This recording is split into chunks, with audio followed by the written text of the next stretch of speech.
Hello and welcome to another episode of Dad Bods and Bad Attitudes. I'm your host, Christopher Samella. I'm joined, of course, by my partner in crime, candidate for Florida Congress District 16, Mark Davis. And we have two very special guests today. I can't believe we have a candidate for governor here in the state of Governor. Florida, For Rodney governor. Glover. And we're also joined by candidate for Congress District 21, Bernard Taylor. So I'm really excited about these guests.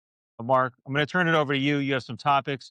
We really want to let these guys sort of tee it up today and get into their platforms and tell us a lot about themselves. So I leave it to you, my partner. Yeah. Okay. So we've been waiting for this episode, I think. We wanted Bernard Taylor specifically on, and I bumped into Rodney. What was Yes. that? 2 days ago? Three Thanks. days ago, Ron? Yeah. Yeah. In Plant City at an event. And he was up there speaking, and I loved what he had to say, and he had a lot of energy. So I invited him on the show. And Bernard, we've been kind of back and forth in touch for the past year, right? I mean, we've been kind of texting back and forth, and I've really enjoyed following your campaign. It's probably one of the cleanest campaigns, I think, in Florida. One of the most powerful campaigns for Congress. And just good job to you and your team for what you guys are doing out there. But anyway, let's just let him get into it. We have two great candidates here. Rodney Glover, who's running for freaking governor of Florida, and obviously none of us like the direction of the current governor and his Byron that might replace him on the Republican side. I don't think anybody likes him either. So we're definitely out here looking for a good governor. So just in order of, I think a governor would probably be higher than a congressman. So I'm going to give Rodney, Absolutely. right? I'm going to give Rodney the first dabs here. So Rodney, maybe just Hang on, Mark. Have you seen Bernard's arms? Are you going to really do him like that?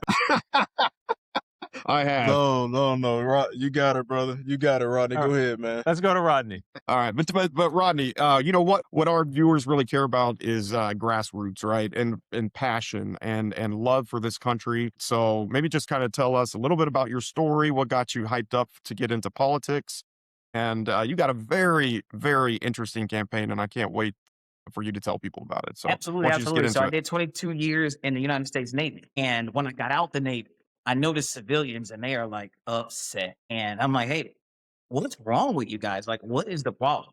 Because in the military, we are very separated from what regular civilians go through consistently, whether it's healthcare, finances, you name it. There's a lot of support inside the military. So our complaints don't align, or definitely did not align with complaints that regular civilians were having. So when I asked them, what's wrong? And they're like, Mhm. no one's listening. First thought I thought was, they sound like young sailors. Young sailors' number one problem is they do not have access because they don't have the rank to be able to make the decisions that they feel are going to be best for them. Right after I saw it, Mhm. being that I've been in the military for 22 years, the first thing I do is say, well, what's the core problem? Where's our core issue? So we can just solve that. I looked up, Yep. hey, what gives citizens the right to more power? And I found Article 1, Section 1 of the Constitution. All political power is inherent to the citizen. And it was a period after. So they never defined how citizens use power. There it is. Mhm. November 23rd, I signed my paperwork and I said, we need to define how citizens use this power. This isn't even getting power back to the citizens. Mhm.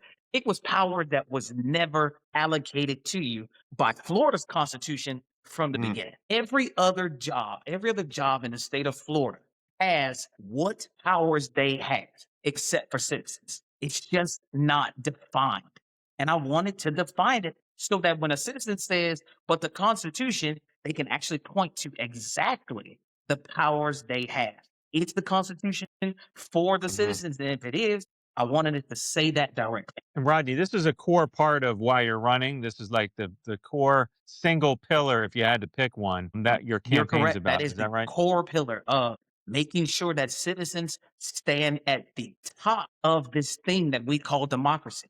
It must be for the Mhm. citizens, but it needs to be constitutionally concrete there that they have that power. So what does that look like in reality, right? I mean, that sounds great. We can talk about giving citizens more power. And I think after, what's going on in Florida and what's going on with the Trump administration, that sounds really good right now. But in practice, how do you put that in Absolutely. In practice? practice, what it would do is I would give you the authority by way of statute 100.361 to have to make sure that every elected official is accountable to its citizens. We send 28 people to Congress, 28 of them to Congress. Yet we cannot recall them or make them feel the weight of saying that, hey, Floridians say that we do not want you to support whatever agenda is out there. Just giving Floridians the blanket, we don't support it. When you have the majority of your state that say you don't support it, you also need the access to say that if you're going to vote for this, we're going to recall you and put somebody in office that is going to do what the majority of us say they should do.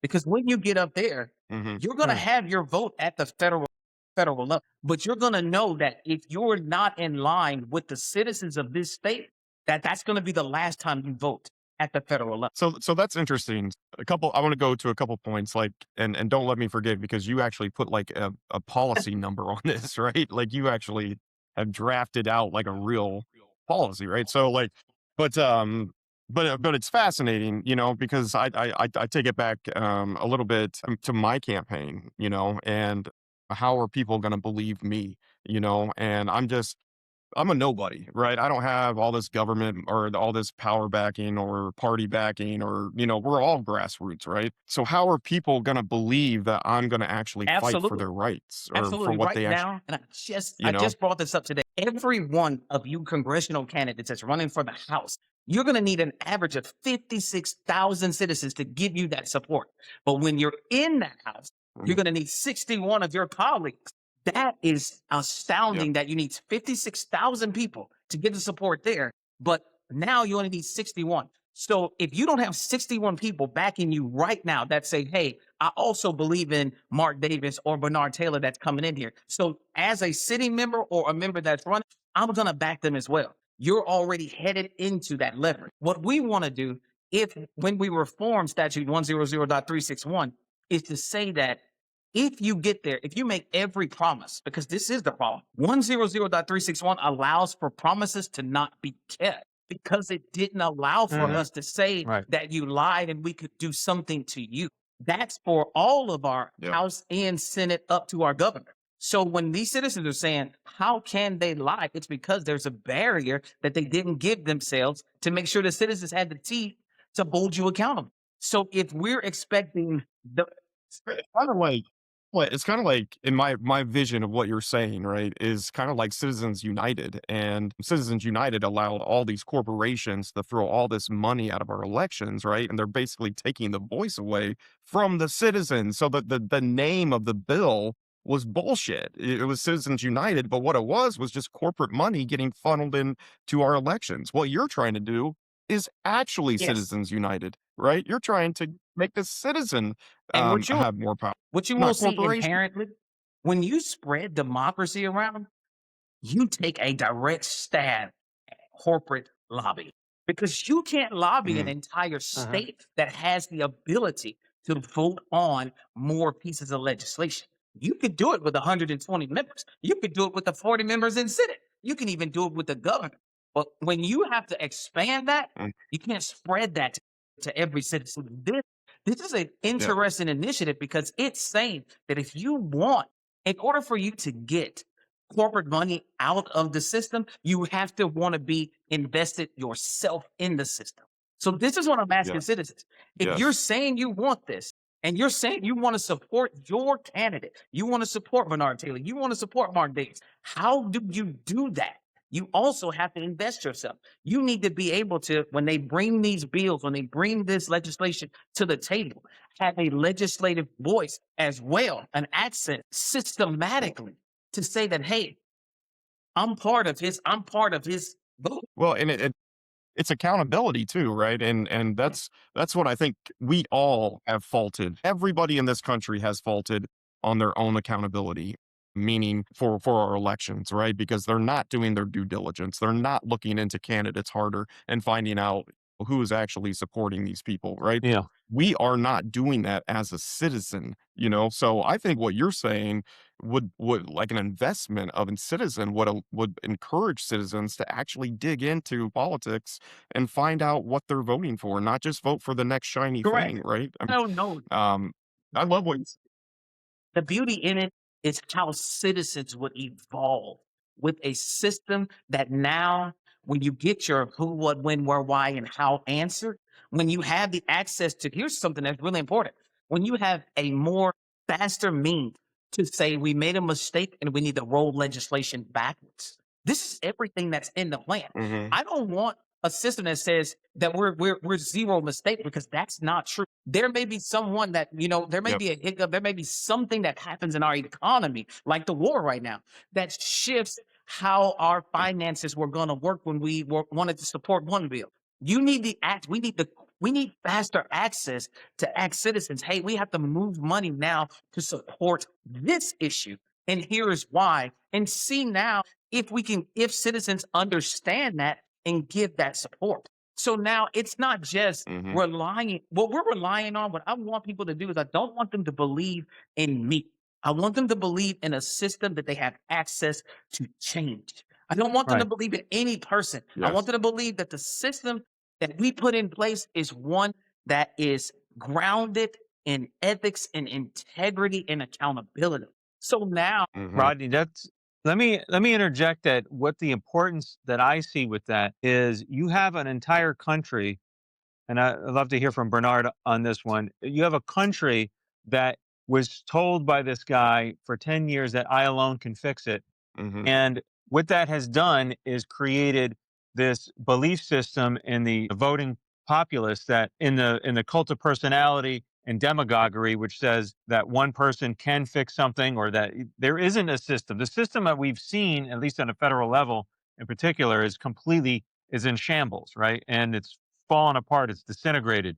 People have stopped believing in what it means to be an American, because we thought that there was this democracy we had that was infallible, and in reality, it was very frail. And hearing what you're saying, Rodney, is very motivating to me, because Mhm. I think that's the kind of thing that people need to understand and believe. They are involved. And they're involved in this thing. If you're an adult of voting age, you should be involved. And to do that, you need to hold people accountable, because Mhm. you're putting them there in the first place. We're voting to put these people there, or we're not voting and we're putting people in place and in a position to take advantage of their I think having, as you just said, some mechanisms in place that empower the citizenry. I can't think of a better way to actually preserve democracy than to do you're something like correct. that. What's You're Bernard's thought correct. on that? One of the things that I want elected officials to understand is that when when you're asking these citizens to put you in this position, the weight of that position, you need to never not feel it. When you're in the military and they Yep. tell you that, hey, you're about to advance to the next rank, before you even get paid for the next rank, United States Navy, they tell you that, hey, right now, though, you're about to assume the weight of that job. And it doesn't go away until you retire. It only gets heavier. Our elected officials Yeah. need to feel the weight of the people they keep asking to put them in office. And that weight needs to be that those Yeah. same people who put you there have access to remove you Can take you if out. you are Yes. not doing what you're supposed to be doing. Yeah. Like, But Chris. yeah, I want to hear from Bernard on Rodney's amendment, and the whole premise behind it being empowering the citizens and ultimately give them supremacy over our government. What are your thoughts there, Bernard? Well, Rodney and I, he knows my position, and we discussed this internally, and I'll share this with you guys as well. I love his position. Again, it just, are we going to be able to empower enough people and get people to get behind it, to get behind enough grassroots people to be able to overturn the establishment, to be able to overturn the people that are not so willing to give up this power? In my heart of hearts, in my optimistic view of the world, I hope we can get to that point one day. I don't know if it'll be this cycle. I don't know if it'll be the cycle after that. I think there needs to be a genuine re-education of everyone that's willing to learn in this country of how things should work and the way that things are working and why you feel that they don't work for us. Or in a situation where the president we have right now can rise to such a level of power and such a level of just doing whatever he wants. It's because you have so many people that were disillusioned and disenfranchised with the system as it is. Can we capture that group of people again? Can we capture the American people again to show them that not only do we recognize that the system that we have was not working for everyone that it needed to, but can we capture their attention to show them that there can be a better way? And are you willing to do the work it takes to get the people out that don't want to change the way that things are? Yeah. Yeah. And to me, and that's an excellent point. And Rodney, you're taking on a monumental task of governor, I mean, and doing it Yeah. grassroots, and I commend you. But what you said during that speech just really caught my ear. And it felt good on my heart, and it felt good in my soul. And I was like, yes, that's where we need to get, and I'm just glad that somebody's out there championing that message, But Bernard, we got to talk about Florida a little bit. There's some crazy shit going on in our backyard, right? So wasn't there something about Florida can now call any group a terrorist organization or something? Good grief. Yeah. Yeah. Yeah, so there was some legislation that got through the Florida House, and the last I heard it was in the Florida Senate. I don't know if it got passed through there or not. But yeah, basically it allowed for the governor in the state of Florida to deem any group that they deem not flattering or that they have an issue with and a terrorist organization. If you were to speak out negatively about the governor or any politician, if you were to promote an ideal or anything that they didn't agree with, they could literally just dub you a terrorist organization. No questions asked. Again, Go ahead and I dub don't me think it is now. passed. Yeah. Me too. Dub me now. I think Ron the we would all fascist. be I think we would all be flagged if this law got passed Yeah. through. I don't think it has passed through the state senate yet, and I think it is going to have some issues, being that they tried already with the CAIR group, the CARE group here in this state. It's a group that basically caters towards it's basically the Muslim equivalent to APEC, as far as like their own organization that tries to organize for different candidates.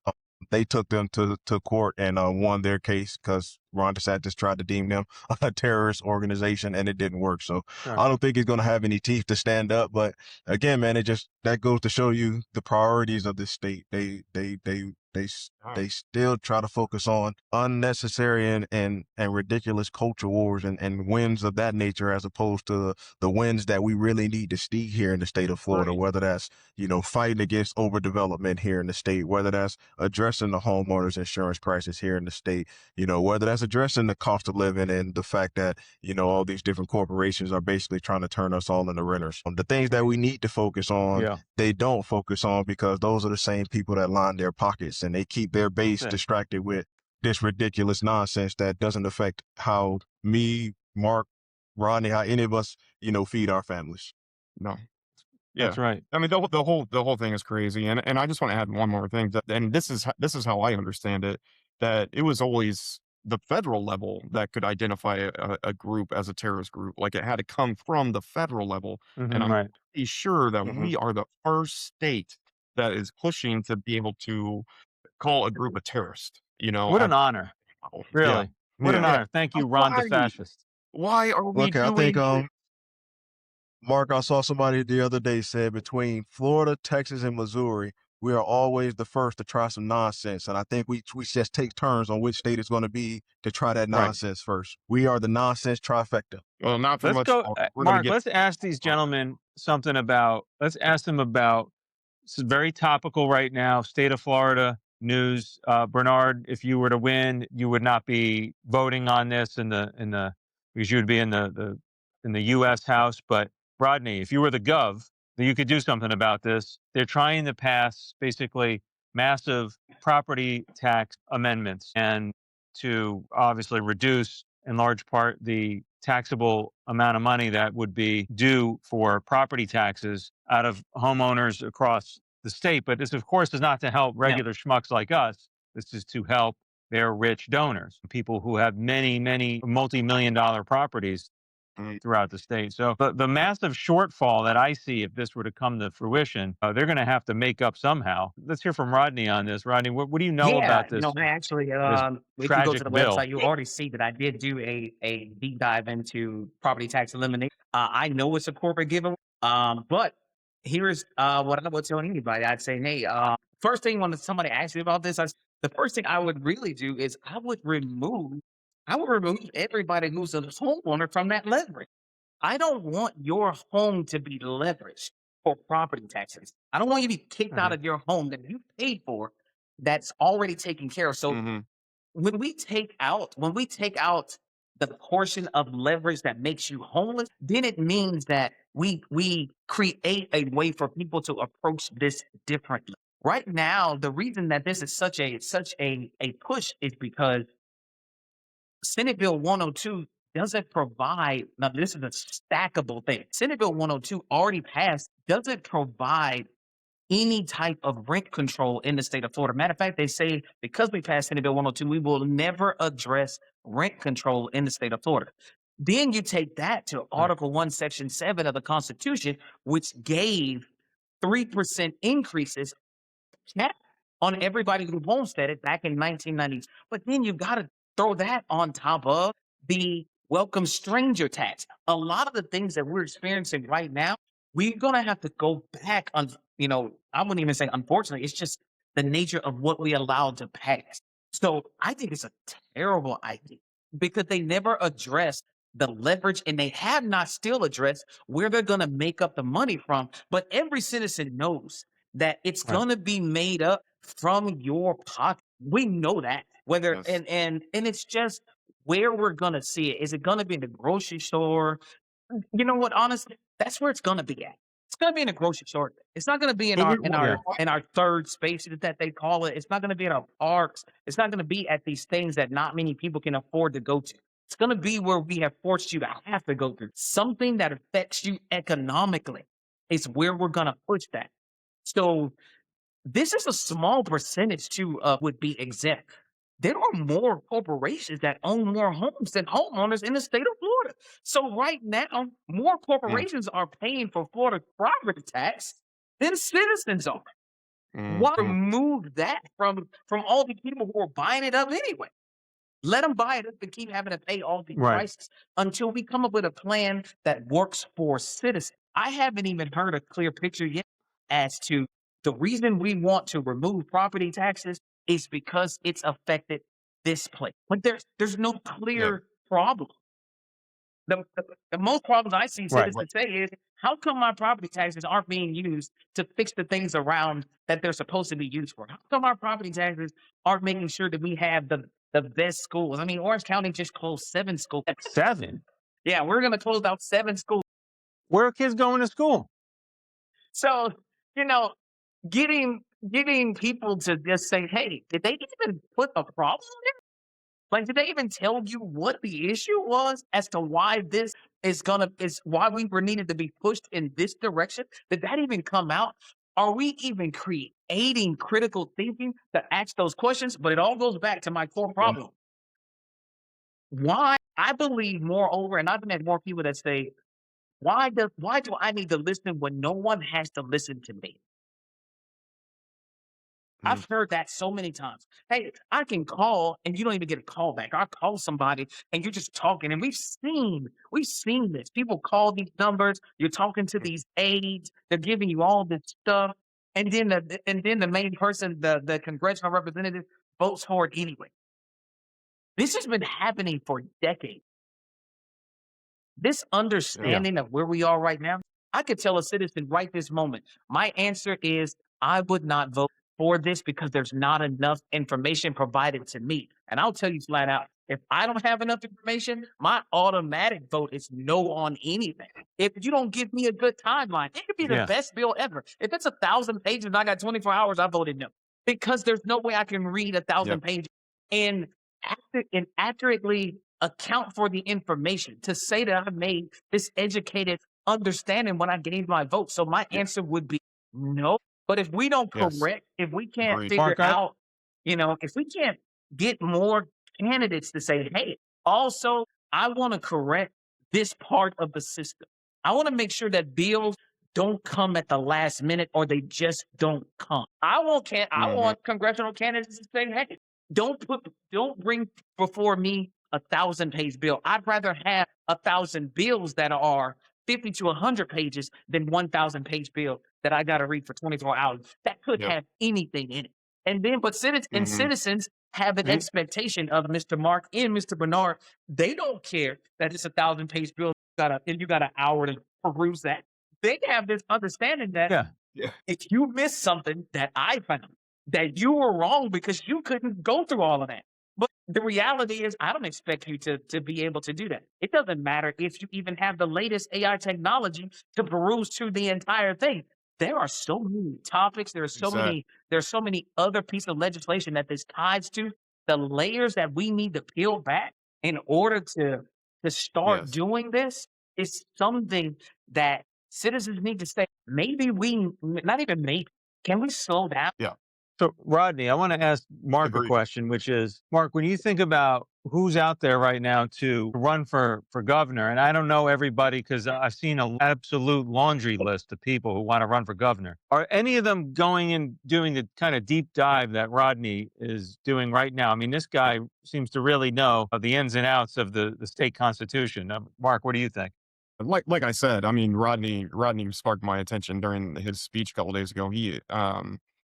And that's exactly what we need. I mean, like when he was talking, it was giving me chills, right? Like we need common sense. We need to open the door back to smart people and let smart people back inside, right? We need good financial planning and real economists that are actually driving the ship and not just one person. But what Rodney is getting at is that it's systemic, right? And that we need to fix the entire functioning of how our government works to fix this going forward, right? And it's such a relief to hear somebody like Rodney say this because it's all bullshit, right? Everything that these people are doing, it's all bullshit. And the property tax, Rodney's 100% right.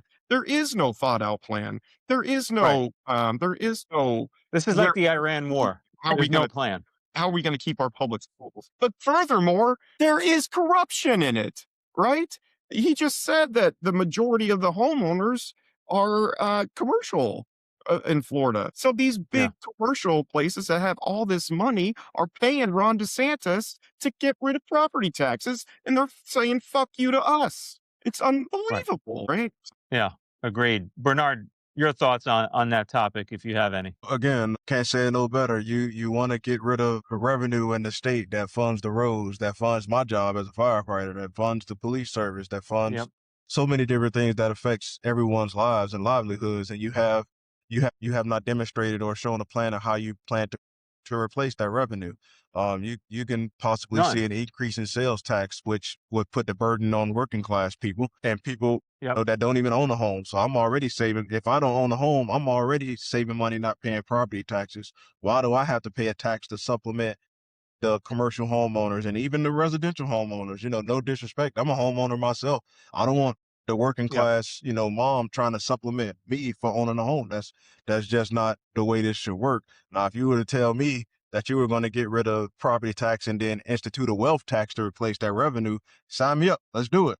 But we know they're not going to go that route because That again, sounds it's like a never plan. the people at the top that have. Yeah, it's never the people at the top that have to supplement or have to subsidize the people at the bottom. It's always the people at the bottom that are subsidizing the people at the top. And they give you the shiny thing, oh, no property tax, and the first thing people think is, okay, I won't lose my home now, which is, when you're desperate and when you're an elder on a fixed income, hearing that you're not going to lose your home, I can't lie to you, that sounds pretty enticing. I'm not going to look into anything deeper than the fact that I'm going to have my home forever. But when you look deep into these things and you realize that, yeah, you may have your home forever, but you might not be able to afford other things because everything else has went up because now you're subsidizing all these other different people and these other people that could more than afford to pay these taxes. So that would be my deal. If you want to, like you say, get rid of the leverage to where people don't lose their home. And if you're going to replace the income, don't have us down here subsidize it. Go ahead and do like California and Washington just did and institute a billionaire tax to take away that revenue. Now, I'm pretty sure you get it passed.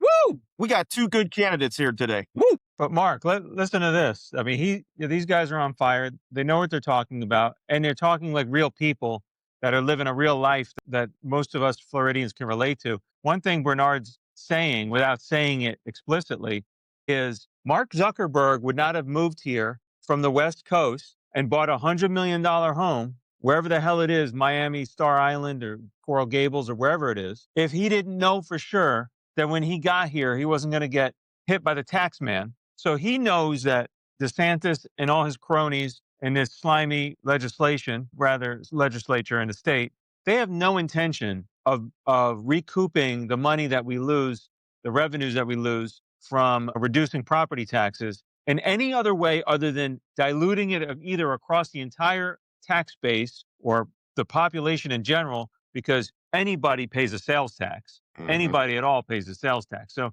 that must just be the want intention here. 2 more points before Yeah. we move on. Yeah. Another No, go point ahead.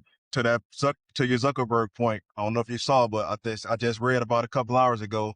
Ever since they institute that wealth tax up in Washington State, the owner of Starbucks is now relocating to Florida because he was going to have to pay that wealth tax that they Oh, instituted. brother. So that goes to reiterate your point there. And there's something else that doesn't get talked about when you're talking about eliminating property taxes. Property tax and that revenue gives local control. So the county and the cities basically control their municipalities. Yes. If you take that away, Yes. what you're inherently doing is giving that power to the state. So now my local Yeah. county and city has to beg Tallahassee for the funding that it needs. So it essentially makes Right. every county and city in Florida beholden to whomever is in Tallahassee. And personally, I don't want my county and where I live to be beholden to whomever is going to be in the governor office, even if it's Rodney. No disrespect to Rodney, love you to death, brother. Yeah. But I don't want my local municipality to be ruled by I one agree. person's decision. You get what I'm saying? So that's another thing that you need to focus on when you're talking about eliminating property taxes. You're also taking away that local control from wherever you Right. live. It's a great point, Rodney. And DeSantis and company have been trying to do that with any kind of legislation they could think of, is to reduce the amount of local control. And I mean, whether it's like what the terrorist thing that we were talking about before, right, Mark? Mhm. That is to reduce the ability of local officials to have any say so. I mean, they can't even there's an anti-LGBT bill going around where you can't just go out and have hell, you can't do the crosswalk. You can't have a LGBT day, whatever it is. They're trying to shut all that down, and they want to have complete control I mean, think about, they took all the DEI stuff out. Yeah. They're trying to institute, what is it? The way you can talk about January 6th and all this sort of thing. One of the things So- that people should understand about what makes this a wealthy grab with the property tax is people really need to look up statute 193.155, that welcome stranger statute. When you go to buy a home today, after it's been sold, January 1st, after you buy that, you're going to pay the market value of that property tax. That's 167% on average increase. That's why when people buy houses, they turn around and they say, I can't afford the property taxes later. If we did, we did not supersede or remove that welcome stranger amendment. So the home buyer or the person who still wants to buy a home, whatever taxes are there, when they sell it, this only works if you can buy your home right now outright and get the coverage Right. Uh-huh. that the Constitution gave homesteaders, which was a 3% cap per year. Every other home buyer, January 1st, you're going to pay 167 average increase. Buyers needed to know this going into home buying so that you could have already financially planned Wow. ahead forward. Now, on to something very interesting. The governor has the power, and this is where you have to really be inside Congress, inside this system to understand it. The governor has the power under statute 112.51 to literally remove, and I will tell you, he can remove any municipal elected official. So that's all of our mayors, anyone, without asking any citizens. All he has to do, is say, hey, I had grounds under malfeasance, misfeasance, neglect of duty, or here's the catch-all, I thought they were incompetent. Now, when you have that type of power, to do that. Why go through all of these other things? Why? Because you can't be. It doesn't make logical sense to me. Because you could make these people do whatever.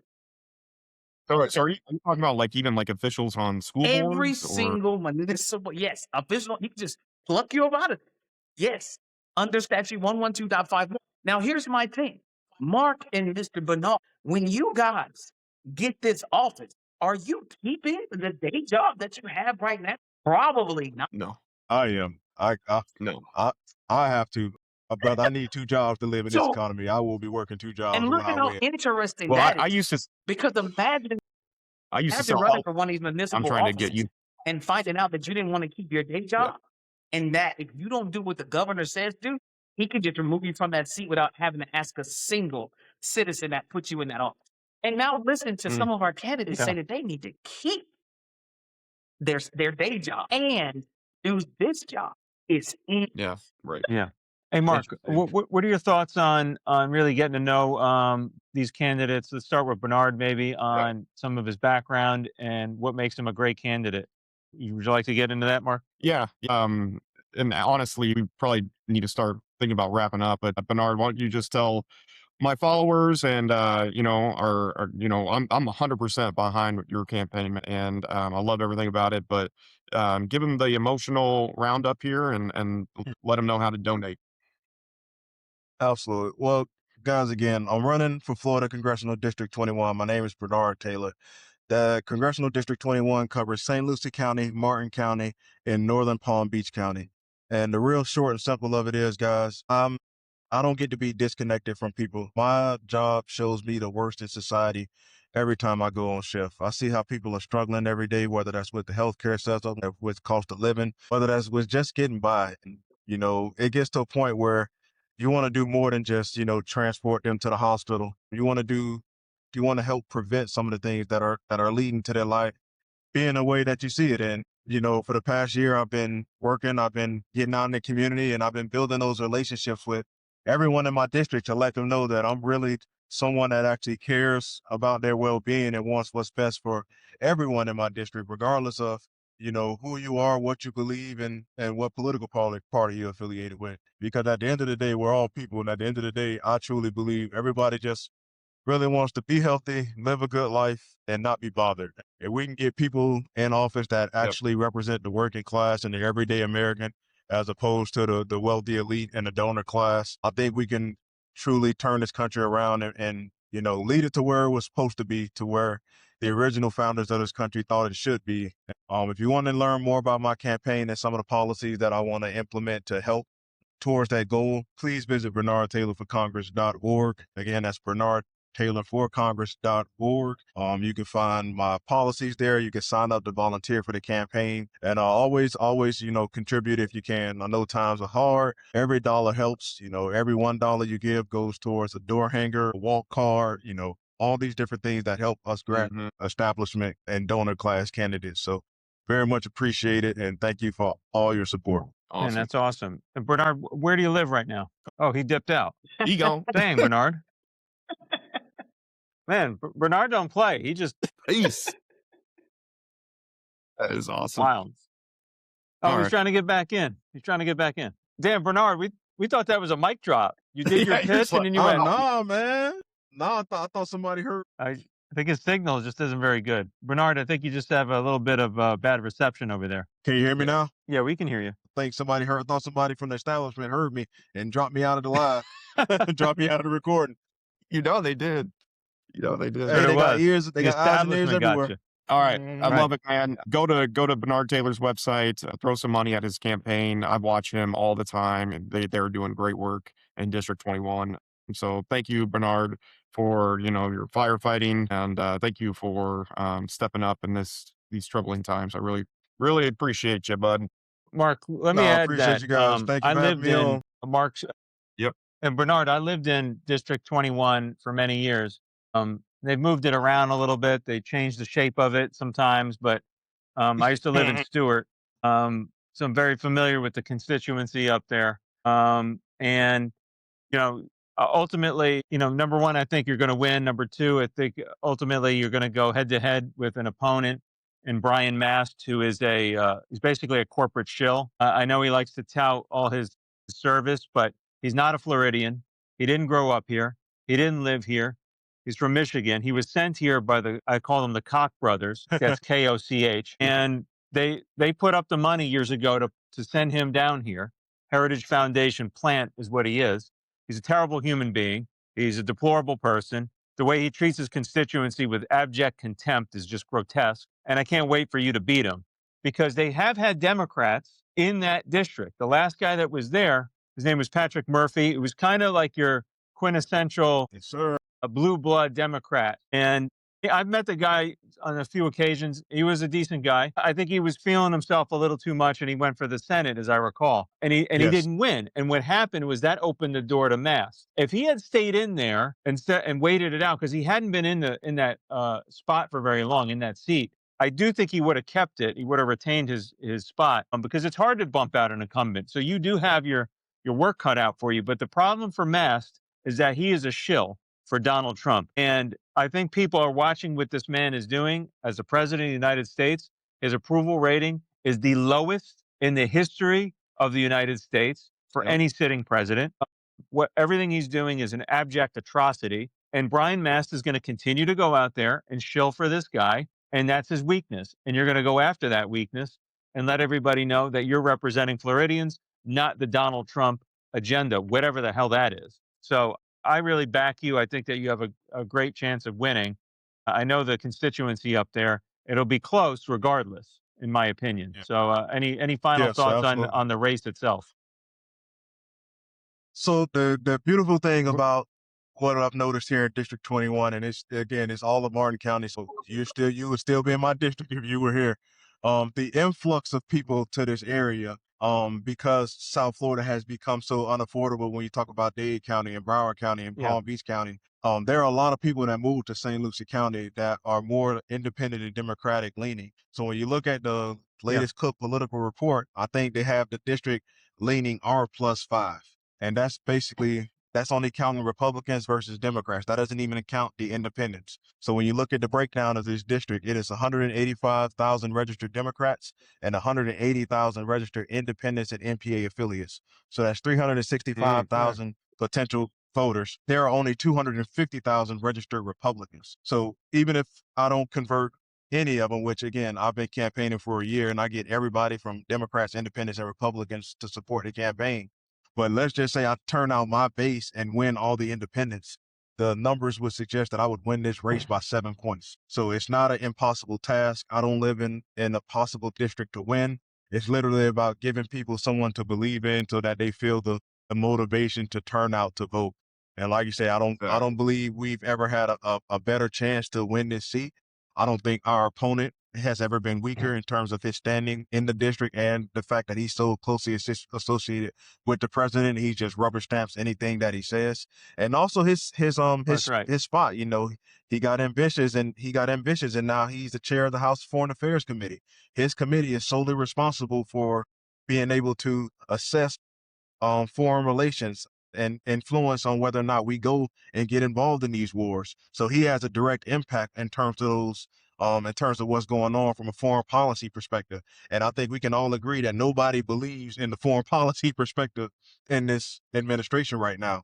So with all those things working against him, I don't think we're ever going to have a better chance. If we don't unseat him now, I don't know if the next time we're going to have a better chance to do this. So we have to turn out this election, and we have to make sure that I'm getting the word out to as many people as possible about this campaign. Let's do it.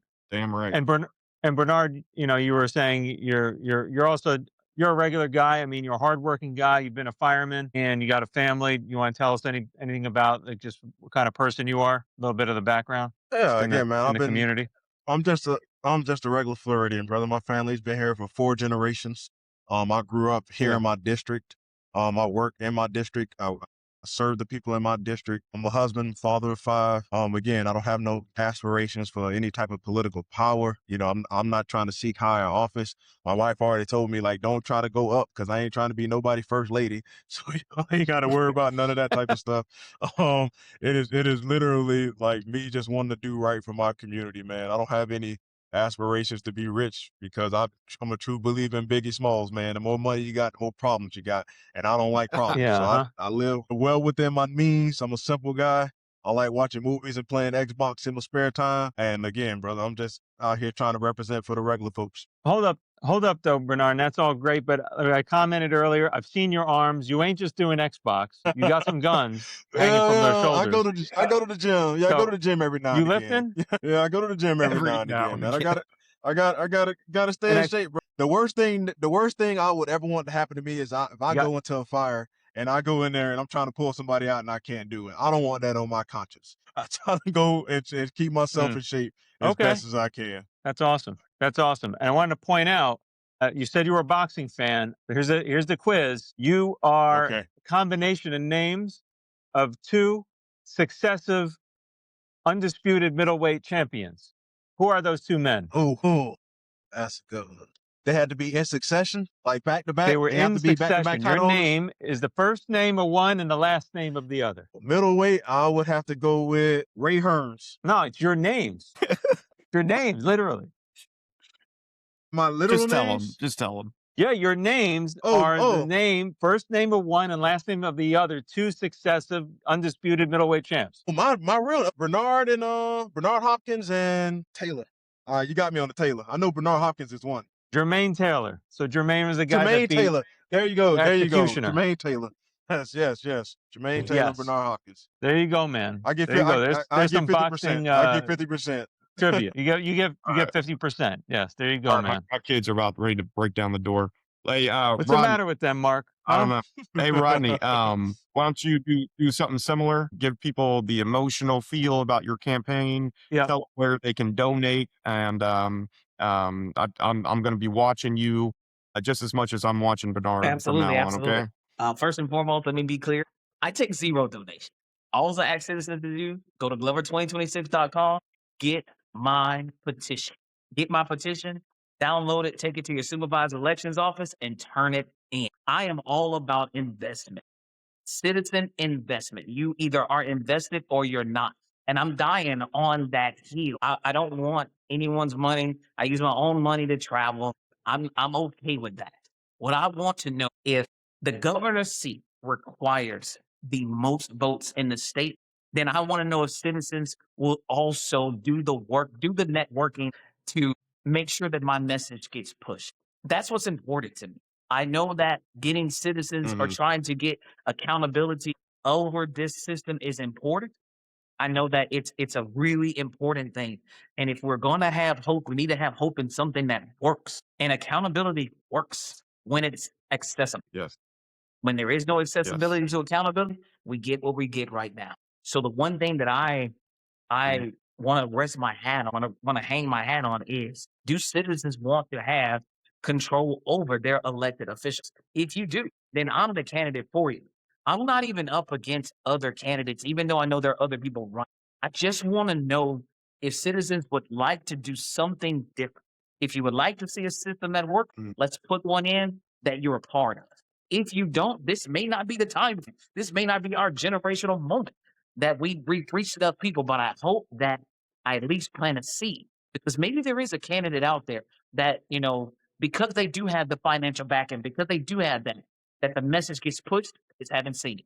So I don't know how I don't know if that's gonna work, but I'm gonna continue to put this information out here, bring you the exact statutes, bring you the exact policies that we need to focus on, so you know where you can start prioritizing these things. I don't want to just be out here using fluff words and making people feel good. I want you to start identifying with the terminology that's changing and making the changes in your life. It is my goal to not only give you the power, but to also simultaneously bring every citizen up to that political vernacular educational level. So that's what I'm trying to do. I'm trying to ensure that you get the information. I do get a lot of feedback that says, hey, can you manage to tell us everything that you know in 3 minutes? My answer is flat out no, I can't. Good. It's more It's so much data. It's so many things, and this is not an initiative that you can just say, "Oh, by the way, we're gonna fix everything in the first 1 or 2." No, we're not. We're not gonna fix it in the first 1 or 2 months. I'm going to start calling you Glover GPT. He knows it all. Then You're like AI. I like that.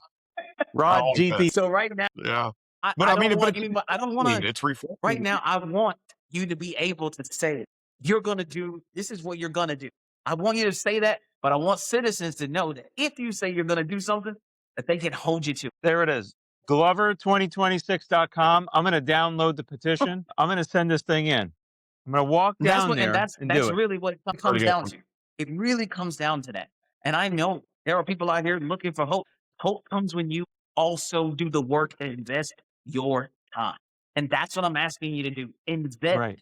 in our future. This economic force statement that we keep giving to a few people, but it affects the majority of us. As we go into the future, I believe that most Yeah. of us in here are the age 35. We're 35 to 45 years old. We're the group Yeah. that understands that we've been through, we've seen technology come here to here. We're here. Mhm. We need to fix this so that when it goes forward, we can help that new group, because we see that, hey, our new group, they're having a couple of issues. Yeah.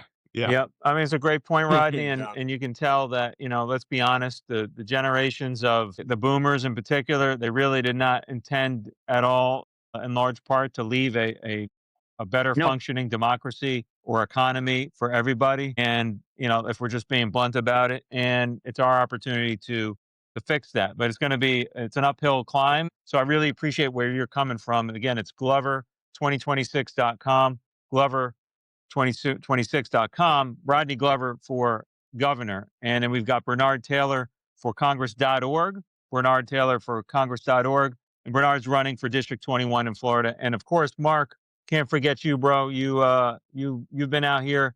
You've been out in those literal streets, actually. Yeah. On in your street, yelling at people, telling them, don't vote for a pedophile or whatever crazy shit you've been saying. So carry on with yourself. Oh, yeah, man. I'm just doing my things. I don't want to take up any more of everybody's time, but what I want to say is, what we're looking at here, what you guys are looking at here, are just people that love America, right? And we're tired of the direction that it's headed, and we need better guardrails, like Rodney is saying, and we need better local politics, like Bernard is saying. These are people that are hardworking people, all of us, including you, Chris, and are taking our time Thank you. to go out there and make a voice. And I just want to applaud both of you, and you too, Chris. Just thank you for doing what you're doing. Awesome, man. Thanks. Yep. And totally echo what you just said about these two gentlemen, great Americans, and they're doing this because they care. So we're going to leave it with that. Gentlemen, thank you again for all your time on this evening's show. It'll be getting out there into the interwebs just in the next couple of days. Again, Bernard Taylor for Congress.org,